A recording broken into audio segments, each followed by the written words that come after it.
रविवार असू नाहीतर सोमवार काम काय आयुष्यात सुटणारच नाही. तर नमस्कार मित्रांनो, स्वागत आहे तुमचं आपल्या नवीन व्लॉग मध्ये. रविवार असून पण आज सकाळी लवकर सुटलो आणि उठल्या उठल्या घरच्यांनी काम लावलं. म्हणलं आता जरी काम केलं नाही तर संध्याकाळी जेवायलाच मिळायचं नाही. मग गाडीकडून निघालो आपल्या मार्गाला. दुकानात पोहोचलो तर शेट नुकते झाले होते. त्यांच्याकडून सगळं सामान घेतलं आणि गेलो आपल्या भावाकडे इडली घ्यायला. मग मस्त मध्ये इडली घेऊन निघालो घरी. घरात पोहोचल्यावर सगळी आवरावरी करून ब्लॅक कॉफी घेतली आणि थोडा नाश्ता केला. त्यानंतर निघालो आपल्या उद्योगाला. येताना मॅडमला कॅफे दिराजवळ सोडलं आणि शॉपवर पोहोचून शटर ओपन केलं आणि बाहेरच्या काउंटरवर सगळा सेटअप रेडी करून घेतला. त्यानंतर शॉप मधली सगळी साफसफाई केली आणि कचरा घंटागाडीत टाकून नगरपालिकेला जरा सहकार्य केलं. नंतर देवपूजा करून देवांचे आशीर्वाद घेतले. थोड्या वेळाने निघालो दुकानात. तर हे बघा, शामरावांना कॉफी द्या म्हणलं तर ते फास्ट कार्ड घेऊन आलेत. म्हणलं आता घेऊनच आलाय तर असंच बसा, तुमचा एक व्हिडिओ काढून नरेंद्र मोदींना पाठवतो. मग फास्ट कार्ड आणलंयच तर द्या म्हणलं. मग ते घेऊन आलो शॉपवर आणि फास्ट कार्ड लावून दिली 4-5 मच्छरांना भावपूर्ण श्रद्धांजली. मग दुपारी मस्त जेवण केलं.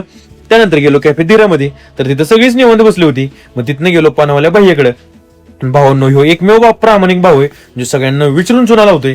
मग तिथनं आलो शॉपवर. त्यानंतर आली 2 कोल्ड कॉफीची ऑर्डर. मग काय लागलो का मला कशी भागात टॉपची कॉफी बनवून दिली बघा कस्टमरला. थोड्या वेळा आकाशात आले. मग सँडविच खाता खाता त्यांचा एक व्हिडिओ काढला. नंतर नेहमीप्रमाणे बनवली आपली फेवरेट ब्लॅक कॉफी आणि कॉफी घेऊन जरा रिलॅक्स झालो. आजच्यासाठी एवढंच. व्हिडिओ आवडला असेल तर तुमच्या भावाला आजच्या आजच फॉलो करा आणि आपल्या युट्यूब चॅनलला सबस्क्राईब करायला विसरू नका.